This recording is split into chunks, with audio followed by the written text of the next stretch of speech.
Good morning friends, मैं चंद्रमा यादव आप लोग को इलेक्ट्रिकल इंजीनियरिंग के ट्रांसफार्मर में कुछ ऑब्जेक्टिव क्वेश्चंस कराएंगे। चलिए हम स्टार्ट करते हैं पहले क्वेश्चन से। पहला क्वेश्चन है, if P1 and P2 be the iron and copper loss of transformer at full load and the maximum efficiency is 75% of the full load, then what is the ratio of P1 and P2? P1 और P2 क्या दिया हुआ हमारा? P1 जो दिया हुआ है वो आयरन लॉस है, P2 कॉपर लॉस दिया है,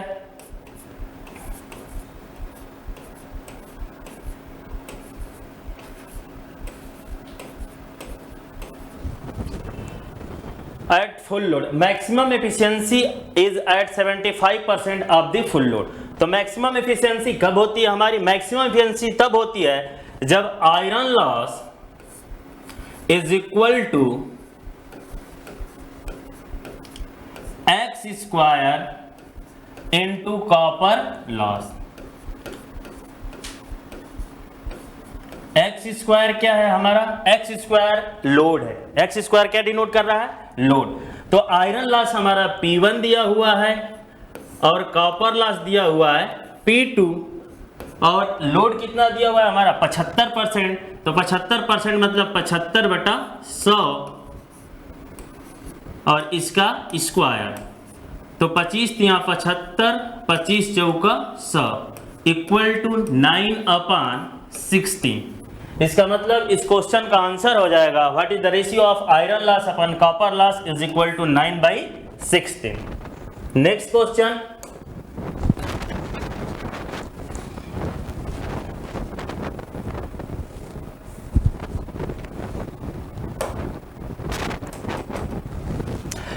नेक्स्ट क्वेश्चन है, if the applied voltage of a certain transformer is increase by 15% and the frequency is reduced by 50%, assuming the magnetic circuit remain unsaturated, the maximum core flux density। Transformer में applied voltage का मान हम 50% बढ़ा देंगे तथा इसमें हम frequency का मान 50% घटा देंगे, तो उस केस में हमारी जो डेंसिटी होगी उस पर क्या फर्क पड़ेगा? जो हमारी डेंसिटी होती है magnetic flux density Bm is equal to V/F और वोल्टेज के मान में हम 50% बढ़ा दे रहे हैं, इसका मतलब 1.5 V और फ्रीक्वेंसी के मान में 50% घटा देना। अगर पहले फ्रीक्वेंसी F थी और 50% घटा देना मतलब 0.5 F, तो ये कट के आ जाएगा आपका 3 V/F। और पहले magnetic field density directly proportional V/F थी, अब हो गया 3 V/F। मतलब पहले से कितना गुना चेंज हो गई? तो change to 3 times of the original value. इसका मतलब मैग्नेटिक फ्लक्स डेंसिटी जो है हमारी 3 टाइम्स पहले से चेंज हो जाएगी यदि वोल्टेज का मान 50% बढ़ा देंगे तथा फ्रीक्वेंसी का मान 50% घटा देंगे। नेक्स्ट क्वेश्चन,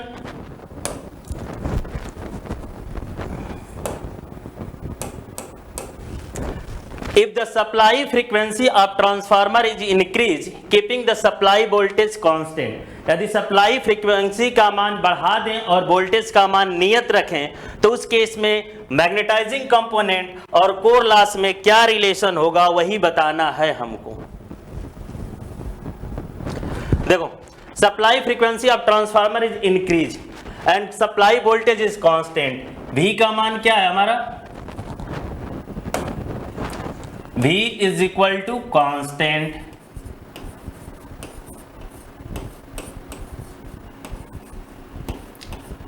सप्लाई फ्रीक्वेंसी का मान हमने बढ़ा दिया, उसके बाद मैग्नेटाइजिंग करंट पूछा है, तो magnetising current Im is equal to V/Xm। इसको हम लिख सकते हैं V directly proportional to V/F।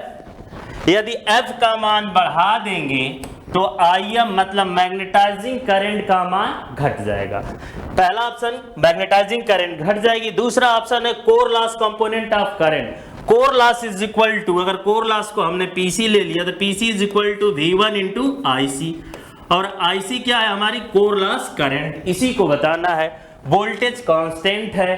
अब कोर लॉस क्या होता है, हमारा जो कोर लॉस होता है इसमें दो टर्म्स होते हैं, एक एडी करंट लॉस होता है प्लस हिस्टैरिसीस लॉस होता है।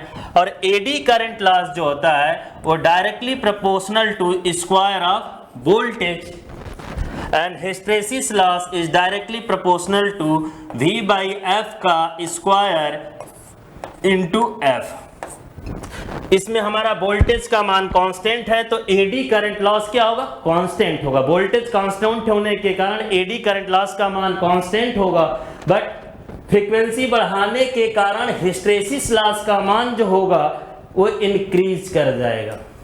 नहीं सॉरी, हिस्टैरिसीस लॉस अगर फ्रीक्वेंसी बढ़ा दिया जाए तो इसको हम लिख सकते हैं V स्क्वायर बाई एफ पे 1.6 होता है यहाँ, sorry hysteresis loss is equal to V by F hysteresis loss equal to V by F पे 1.6 इंटू एफ होता है।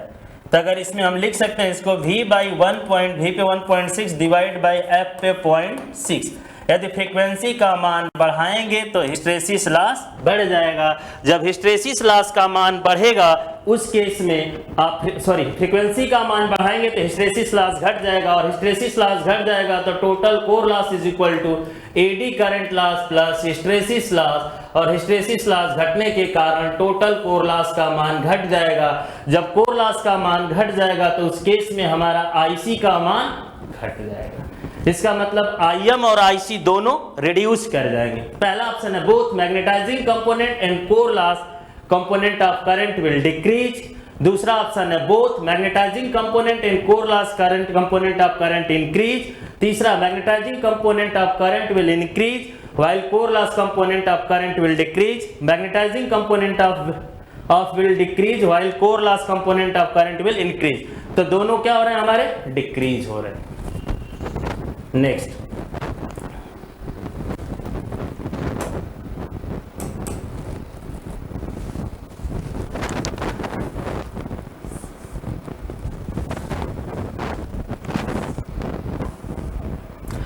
A single phase transformer rated at 220 by 240 volt 50 Hz operated at no load 220 volt 40 Hz. This frequency operation at rated voltage result in which one of the following? इसका मतलब voltage का मान तो constant है, voltage का मान constant है, V is equal to constant, 220 उसमें भी था 220 इसमें भी है। फ्रीक्वेंसी का मान घटा दिए हैं तो उस केस में एडी करंट लॉस और हिस्टैरिसीस लॉस पे क्या प्रभाव पड़ेगा। तो eddy current loss is directly proportional to square of voltage. इसका मतलब एडी करंट लॉस का मान कांस्टेंट होगा।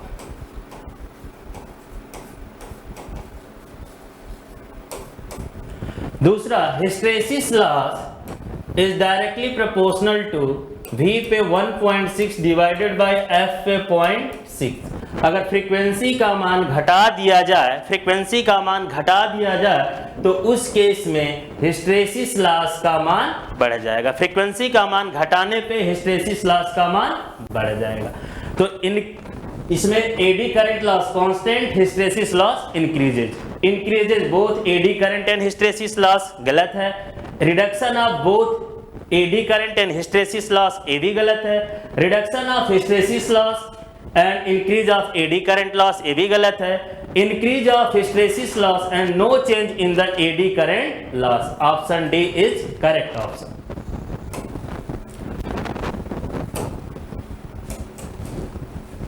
Next,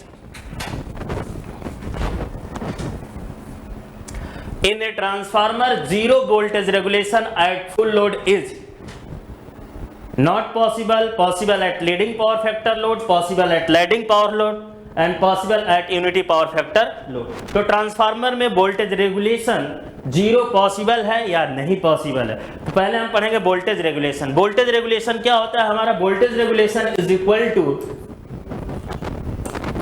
voltage regulation equal to R per unit cos theta plus minus x per unit sine theta. ठीक, तो voltage regulation में R per unit cos theta plus minus x per unit sine theta. Plus कब होता है हमारा lagging power factor के लिए, minus कब होता है लीडिंग पावर फैक्टर के लिए। अगर प्लस होगा इस केस में वोल्टेज रेगुलेशन का मान यहाँ पे क्या आएगा, प्लस होगा, तो प्लस के केस में हमेशा क्या आएगा, पॉजिटिव। इसका मतलब पॉजिटिव आएगा तो वोल्टेज रेगुलेशन जीरो पॉसिबल नहीं है। दूसरी कंडीशन, जब हम लीडिंग पावर फैक्टर लेंगे तो लीडिंग पावर फैक्टर के केस में यहाँ पे क्या आ जाएगा, माइनस आ जाएगा। तो माइनस आने के कारण इसमें तीन कंडीशन बनेगी। यदि R per unit cos theta greater than x per unit sin theta, अगर ये बड़ा होगा इससे, तो उस केस में हमारा वोल्टेज रेगुलेशन पॉजिटिव आएगा।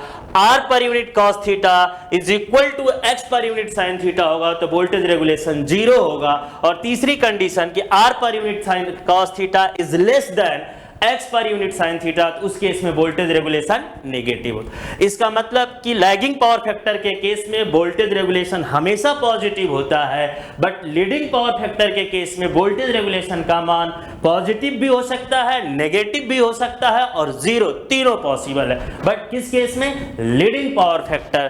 तो इसमें दे रखा है इन transformer zero voltage regulation eight full load is not possible, गलत है। Possible at leading power factor load, सही है। Possible at lagging power factor load, possible at unity power factor load. तो लीडिंग पावर फैक्टर लोड के case में हमारा voltage regulation negative होगा।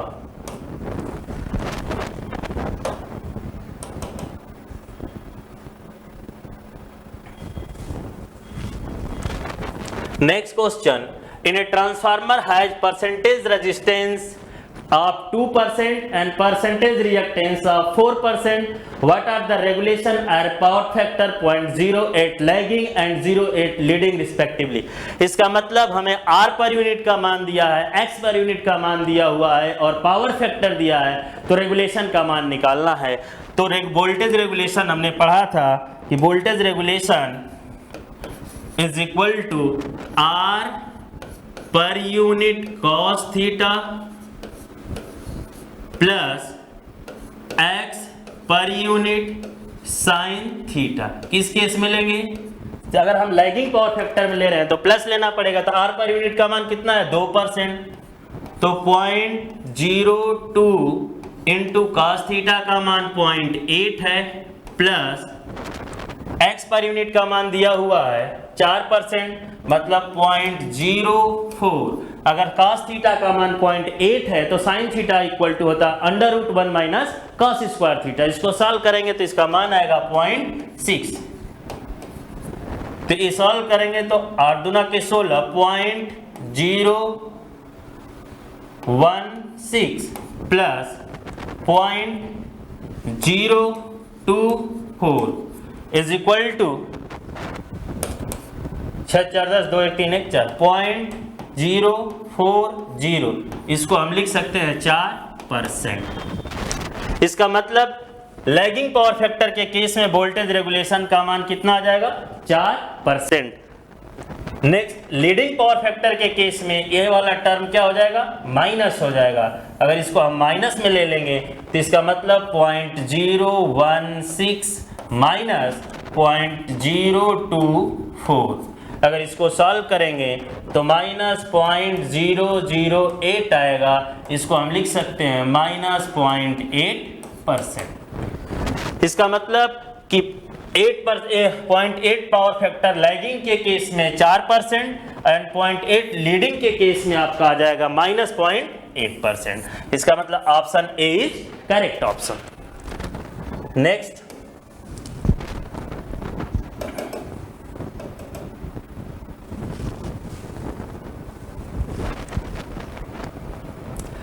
Open circuit test in a transformer is perform with. Transformer में open circuit test कैसे perform करते हैं, देखो ट्रांसफार्मर में हमारी दो वाइंडिंग होती है, एक HV वाइंडिंग होती है और दूसरी LV वाइंडिंग। मतलब ट्रांसफार्मर में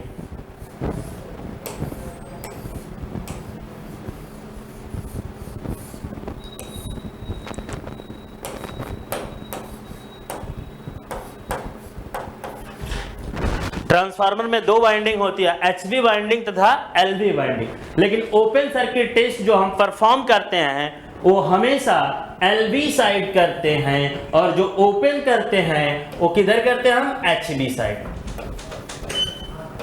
ओपन सर्किट टेस्ट परफॉर्म करते समय हम रेटेड वोल्टेज अप्लाई करते हैं, rated voltage, rated frequency, but हमारी करंट जो होती है वो रेटेड नहीं होती है, वो नो लोड करंट होती है जो बहुत ही कम होती है, approximate 2 to 5%।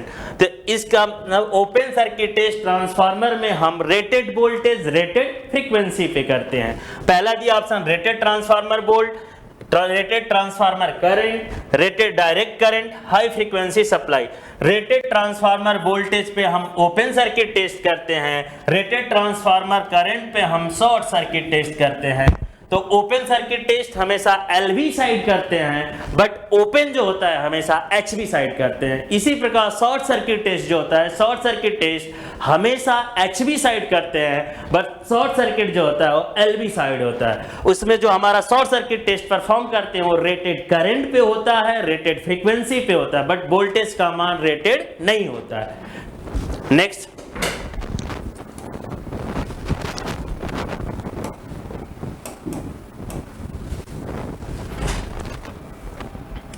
what is the load at which maximum efficiency occur in case of 100 kVA transformer with iron loss of 1 kilowatt and full load copper loss of 2 kilowatt? मतलब किस load पे, what is the load which maximum efficiency occur होगी। Transformer कितने का दिया हुआ है, हमारा 100 kVA का दिया हुआ है, जिसमें हमारा आयरन लॉस 1 किलोवाट है और कॉपर लॉस 2 किलोवाट है। तो हम मैक्सिमम एफिशिएंसी कब होती है, मैक्सिमम एफिशिएंसी हमारा तब अकर होती है rated KVA under root iron loss upon copper loss. तो केवीए का मान कितना है 100, आयरन लॉस कितना दिया हुआ है 1 किलोवाट, कॉपर लॉस कितना दिया है 2 किलोवाट, जिससे कितना आ जाएगा हमारा 70.7 KVA. Option number B is correct.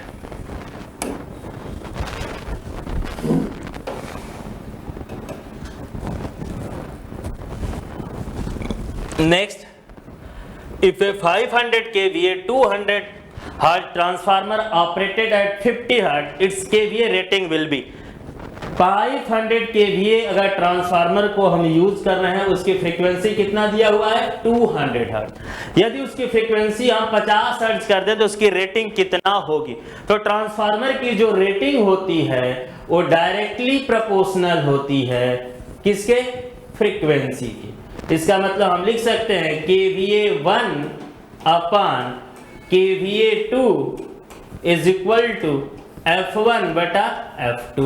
KVA1 कितना दिया हुआ है 500, KVA2 कितना दिया हुआ है निकालना है, फ्रीक्वेंसी कितना दिया हुआ है 200 और निकालना किस पे है 50, तो 5 चौका 20, इससे कट कर देंगे तो कितना आ जाएगा 150।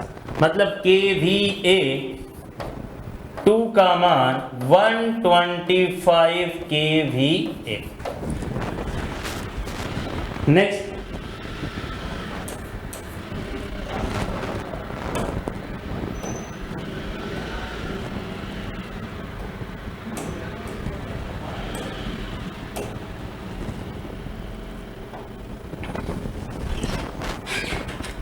the distribution transformer are designed with minimum possible iron loss. This is because distribution transformer को हम डिजाइन करते हैं मिनिमम आयरन लॉस पे। देखो जो डिस्ट्रीब्यूशन ट्रांसफार्मर होता है, डिस्ट्रीब्यूशन ट्रांसफार्मर पे जो हम सप्लाई देते हैं वो 24 आवर्स मतलब कंटिन्यूअस सप्लाई देते हैं, लेकिन जो लोड होता है हमारा वेरिएबल होता है। लोड कभी 0 के भी नो लोड भी हो सकता है, कभी हाफ लोड हो सकता है, कभी 75% हो सकता है, कभी फुल लोड हो सकता है। इसका मतलब जो हम सप्लाई देते हैं वो 24 आवर्स होता है। जब सप्लाई कंटिन्यूअस देंगे तो उसमें फ्लक्स का मान कंटिन्यूअस रहेगा, कांस्टेंट रहेगा, तो उसके कारण जो हमारा आयरन लॉस होगा वो कांस्टेंट होगा, चाहे लोड बढ़े या घटे, इससे कोई फर्क नहीं पड़ता। लेकिन जो उस पर हमारा आयरन लॉस होगा वो हमेशा कांस्टेंट होगा, और जो कॉपर लॉस होता है वो डिपेंड ऑन दी लोड। तो लोड हमारा वेरिएबल होने के कारण इसमें कॉपर लॉस वेरी करता है, बट आयरन लॉस जो होता है ऑलवेज कांस्टेंट होता है, जिसके कारण हम डिस्ट्रीब्यूशन ट्रांसफार्मर की जब डिजाइनिंग करते हैं तो उसमें हम मिनिमम से मिनिमम आयरन लॉस को पॉसिबल रखते हैं, जितना मिनिमम से मिनिमम पॉसिबल हो आयरन लॉस उतना रखते हैं। इसका मतलब कि डिस्ट्रीब्यूशन ट्रांसफार्मर की designing based on the iron loss होती है। क्यों? क्योंकि उसके जो प्राइमरी वाइंडिंग होती है, प्राइमरी वाइंडिंग पे हम 24 आवर सप्लाई देते रहते हैं, और जिसके कारण हमारा आयरन लॉस जो होता है वो कंटिन्यूअस होता रहता है, चाहे लोड चेंज हो, चाहे न्यूनतम हो या मैक्सिमम हो, उससे कोई फर्क नहीं पड़ता है। नेक्स्ट, पहला क्वेश्चन है next, when a 6 volt battery is connected across the primary of transformer with turn ratio of 8 volt, this secondary voltage, कोई ट्रांसफार्मर दे रखा है, ट्रांसफार्मर में ट्रांसफार्मर की प्राइमरी वाइंडिंग में हम 6 वोल्ट का डीसी दे रहे हैं। अब जब 6 वोल्ट की डीसी देंगे तो उस केस में हमारे सेकेंडरी में कितना वोल्टेज इंड्यूस होगा, इसी को फाइंड आउट करना है। टर्न रेशियो दिया हुआ है 8। अगर ट्रांसफार्मर में हम डीसी सप्लाई दे देंगे तो डीसी सप्लाई देने के कारण उसमें जो फ्लक्स होता है वो कांस्टेंट नेचर का होता है, और कांस्टेंट फ्लक्स होने के कारण उसमें जो हमारा ईएमएफ बनना चाहिए वो ईएमएफ इंड्यूस नहीं होता है, क्योंकि Faraday law of electromagnetic induction, Faraday के विद्युत चुंबकीय प्रेरण के सिद्धांत के अनुसार ईएमएफ तभी इंड्यूस हो सकता है जब हमारा फ्लक्स क्या होना चाहिए, अल्टरनेटिंग होना चाहिए। जब फ्लक्स अल्टरनेटिंग होगा तो उस केस में हमारा ईएमएफ इंड्यूस होगा। अगर फ्लक्स हमारा अल्टरनेटिंग नहीं होगा तो ईएमएफ इंड्यूस नहीं होगा। इसका मतलब अगर उस पर डीसी सप्लाई दे देंगे तो इसके अंदर कोई ईएमएफ इंड्यूस नहीं होगा। जब कोई ईएमएफ इंड्यूस नहीं होगा तो जिसकी कुछ समय बाद हमारी प्राइमरी वाइंडिंग क्या करेगी, बर्न कर जाएगी। तो सेकेंडरी में कितना वोल्टेज इंड्यूस होगा, 0 वोल्ट। नेक्स्ट,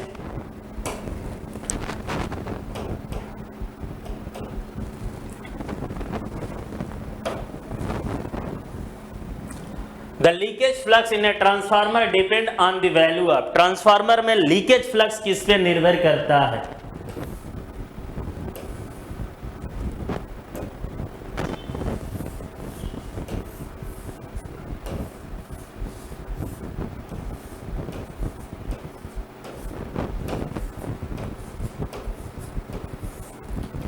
जब ट्रांसफार्मर के सेकेंडरी साइड हम कोई लोड कनेक्ट कर देते हैं तो इसमें हमारी करंट फ्लो करने लगती है, जिसको हम कहते हैं लोड करंट।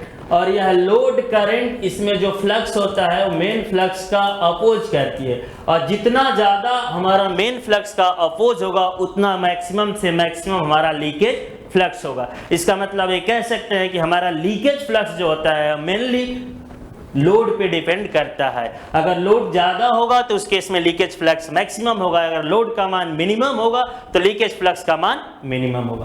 पहला दिया है फ्रीक्वेंसी, दूसरा दिया है म्यूचुअल फ्लक्स, तीसरा दिया है लोड करंट, चौथा अप्लाइड वोल्ट। तो किस पे डिपेंड करना चाहिए, load current.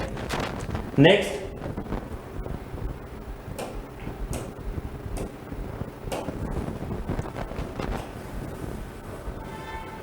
a 10 kVA 2500 by 250 single phase transformer has the following result. The efficiency at half load at 0.8 power factor. कितना दिया हो हमारा ट्रांसफार्मर में, 10 kVA रेटिंग का है, 2500 बटा 250 वोल्ट दिया हो। इसका मतलब इसमें open circuit test and short circuit test की कंडीशन दे रखी है। Open circuit test 250 volt, no load current 0.8, core losses का मान दिया है 50 watt. Short circuit test 60 volt दिया है, उसमें जो हमारी शॉर्ट सर्किट करंट कितनी है 3 एम्पियर, एंड इसमें कॉपर लॉस का मान कितना है 45 वाट। तो पहले हम ये चेक करें कि जो हमारी 3 एम्पियर करंट है क्या रेटेड करंट है या नहीं है।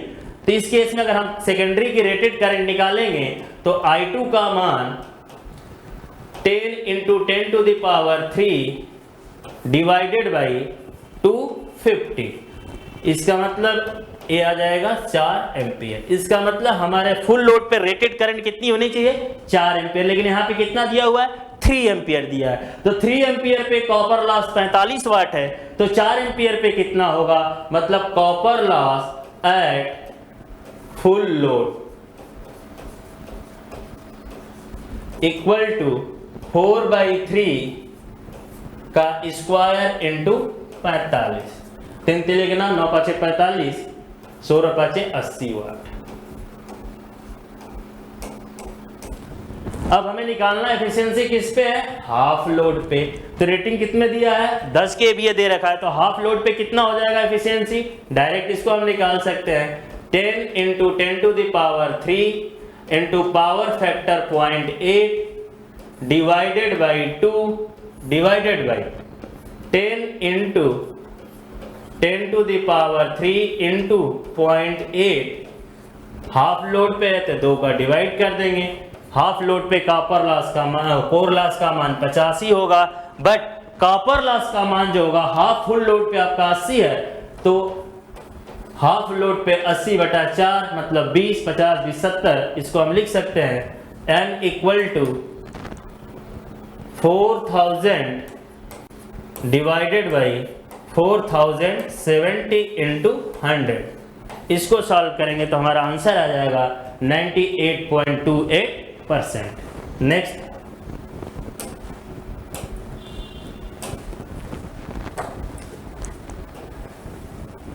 in a large power transformer conservator drum is provided above the completely oil filled transformer tank and connected to a short pipe. The conservator drum is linked to external air through a breather. What is the purpose of providing the conservator?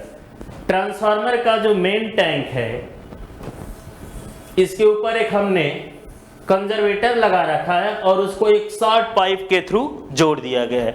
और short pipe through जोड़ने के बाद इसके ऊपर हमने breather लगा रखा है। तो इसमें हमें बताना है कि इस कंजर्वेटर का मुख्य कार्य क्या होता है। तो मेनली जो ट्रांसफार्मर होता है, जो मेन टैंक होता है, टोटली फुल होता है और इस पाइप के द्वारा कनेक्टेड होता है, और इसमें जो कंजर्वेटर होता है ये भी हमारा हाफ फुल होता है। जब ट्रांसफार्मर हीट अप होता है, मतलब हीट होता है, तो उस केस में ऑयल का एक्सपेंशन होता है। जब ऑयल का एक्सपेंशन होता है उस केस में जो कंजर्वेटर में ऑयल होता है ये इसका लेवल बढ़ जाता है। जैसे इसका टेम्परेचर डिक्रीज होता है तो ऑयल का लेवल डिक्रीज होता है। मेनली हम कह सकते हैं जो कंजर्वेटर जो होता है, मुख्य रूप से जो मेन टैंक में हमारा ट्रांसफार्मर ऑयल होता है, वो टेम्परेचर के कारण जो एक्सपेंशन होता है या उसमें टेम्परेचर इंक्रीज करे या डिक्रीज करे, उस केस में जो उसमें चेंजेज होता है उसी की देखभाल के लिए हम कंजर्वेटर का प्रयोग करते हैं। इसी पाइप के बीच में ही हम बुखोल्ज रिले का प्रयोग करते हैं। बुखोल्ज रिले जो होती है वो ट्रांसफार्मर में all type of internal fault के लिए लगाया जाता है, सभी इंटरनल फॉल्ट को डिटेक्ट करती है। To store reserve oil to make oil losses due to leakage, to prevent explosion due to rise in the oil pressure inside the tank during fault, to accommodate the change in the oil level during the load cycle of the transformer load. मतलब जो oil level change होता है इसी का the load cycle in the transformer load. Next,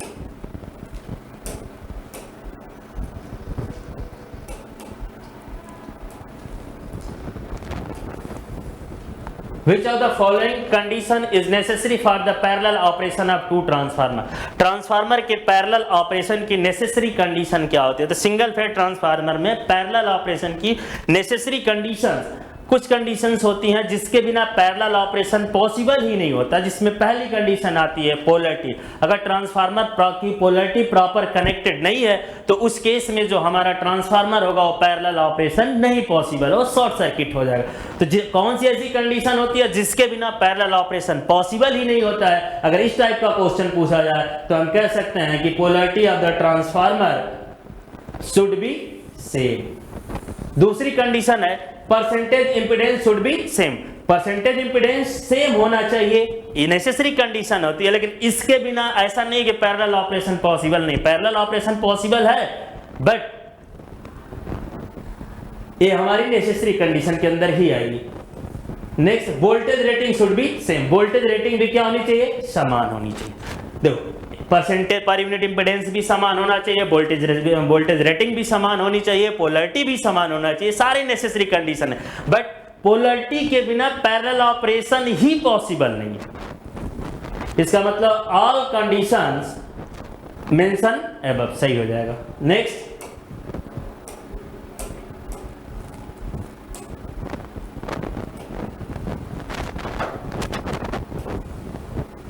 in a transformer the exciting current will be in phase quadrature with the impressed voltage provided with।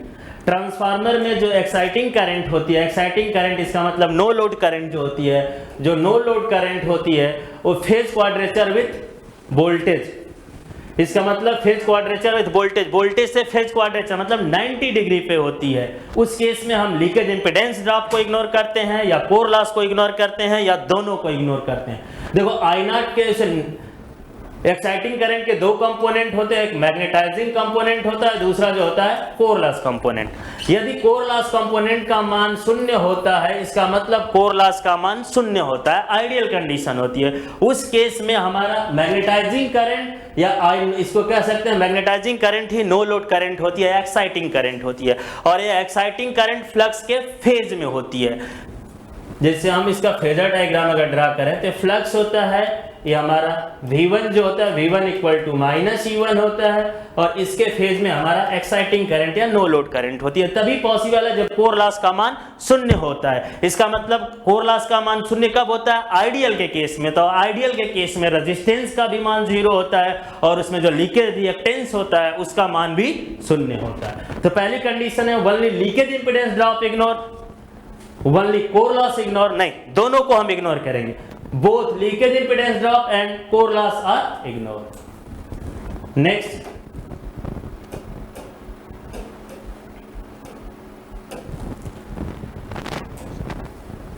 the core flux of practical transformer with resistive load। Transformer में जो main flux होता है, जो primary और secondary winding के द्वारा जो mutually connected होता है, उसका मान जो होता है लोड चेंज करने से फ्लक्स के मान में कोई परिवर्तन नहीं होता।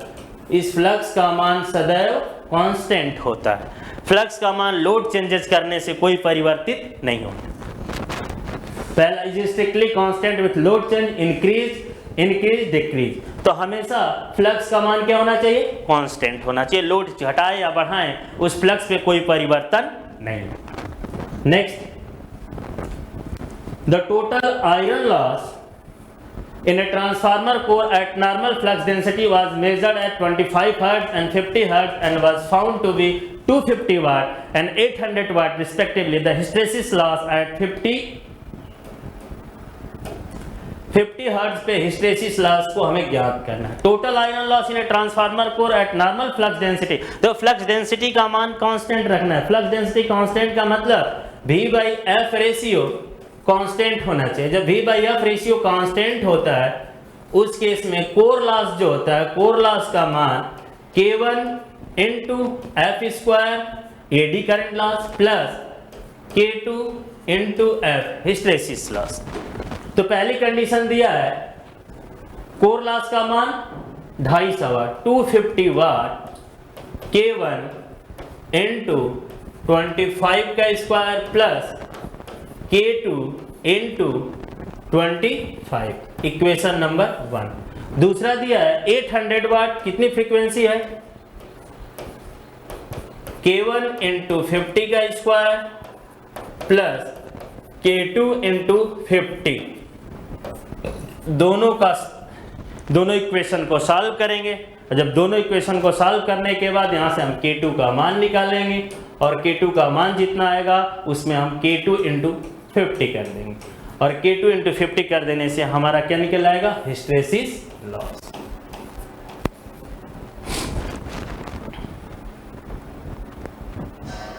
$600 आना चाहिए।